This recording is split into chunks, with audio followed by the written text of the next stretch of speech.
Rice வடிக்க போகிறோம் இல்லை சாதம் செய்யணுன்னா அந்த ப்ரெஷர் குக்கருக்குள்ளே அரிசி ஒரு குறிப்பிட்ட அளவு தண்ணியை மிக்ஸ் பண்ணிவிட்டு நம்ம லாக் பண்ணிட்ட பிறகு என்ன பண்ணுவோம், ஸ்டவ் பற்ற வச்சு சமைக்க ஆரம்பிப்போம் இல்லையா. ஸோ அப்போ அங்கே நடக்கக்கூடிய மாற்றம் என்னென்னு பார்த்தீங்கன்னா, வெப்பம் வந்து ஒரு வகை ஆற்றல் அப்படின்னு நம்ம படிச்சிருக்கோம்.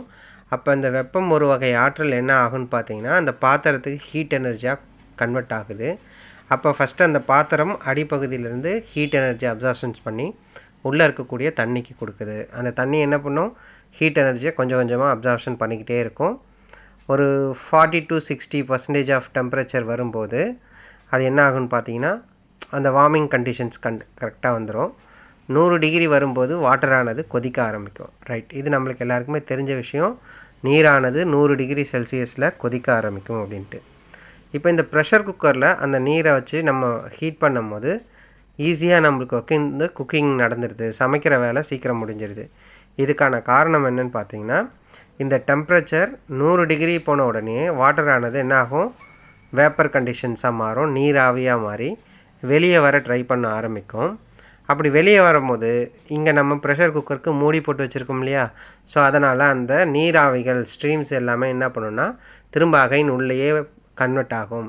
அப்போ மேலே ஒரு அப்பர் ஃபோர்ஸஸ் ஆட்டோமேட்டிக்காக க்ரியேட் ஆகும். தட் மீன்ஸ் ப்ரெஷர் குக்கருக்கு உள்பகுதியில்.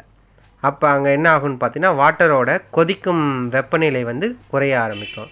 என்ன காரணம் அப்படின்னு பார்த்தீங்கன்னா, இங்கே நீர் 100 டிகிரி செல்சியஸ் வருகின்ற பொழுது அது வேப்பராக கன்வெர்ட் ஆகிட்டு நீர் மூலக்கூறுகளாக, அதாவது நீராவியாக மேலே போகுது. ப்ரெஷர் குக்கரோட மேல் பகுதியில் அது போயிட்டு மோதி என்ன பண்ணுது, திரும்ப அந்த பாத்திரத்துக்குள்ளேயே திரும்ப அகைன் கீழே வர ட்ரை பண்ணும் போது ஒரு பர்டிகுலர் மேலே அதனுடைய சர்ஃபேஸில் என்ன ஆகுதுன்னு பார்த்தீங்கன்னா அழுத்தம் உருவாகிறது. அவ்வாறு உருவாகக்கூடிய அழுத்தத்தின் காரணமாக நீரின் கொதிநிலையானது 120 லெவலுக்கு வந்து பார்த்திங்கன்னா இன்னும் அதிகமாகுது. அப்போ கொதிக்கின்ற தன்மையை வந்து என்ன ஆகுது, 120 டிகிரி செல்சியஸ் வரும்போது தான் அந்த நீர் வந்து கொதிக்க ஆரம்பிக்குது ப்ரெஷர் குக்கருக்கு உள்ளே. ஸோ இதனால் அங்கே உள்ளே இருக்கக்கூடிய அரிசி வந்து என்ன ஆகுன்னு பார்த்தீங்கன்னா 120 டிகிரி செல்சியஸ்க்கான டெம்பரேச்சர்ஸ் வரும்போது ஈஸியாக குக்கிங் கண்டிஷன்ஸ் நடந்துடுது. இதுவே நம்ம ஓப்பன் டைப்பில் ப்ரெஷர் குக்கரில் வைக்காமல் சமைக்கும் போது ஏன் ஒரு 5 மினிட்ஸ்க்கு மேலே அந்த ரைஸ் வேகுது, இல்லை ஒரு 20 நிமிஷம் இல்லை 10 நிமிஷம் ஆகுதுன்னு காரணம் பார்த்திங்கன்னா, அந்த க்ளோஸ்டு டைப் ஆஃப் மேலே எதுவும் நம்ம மூடி வைக்காத பட்சத்தில் அந்த ஏர் என்ன ஆகுது, ஆட்டோமேட்டிக்காக வெளியே போயிடுது. ஸோ அங்கே கண்டினியூஸாக நடக்கக்கூடிய அந்த நீர் மூலக்கூறுகள் திரும்ப அந்த ப்ரெஷர் குக்கர் மாதிரி உள்ளே சர்க்குலேட் ஆக முடியாமல் இங்கே வேப்பராக வெளியே போயிடுது. ஸோ ப்ரெஷர் குக்கரில் மூடி வைக்கின்ற பொழுது சீக்கிரமாக வெந்துடுது. இது ஒரு காரணம்.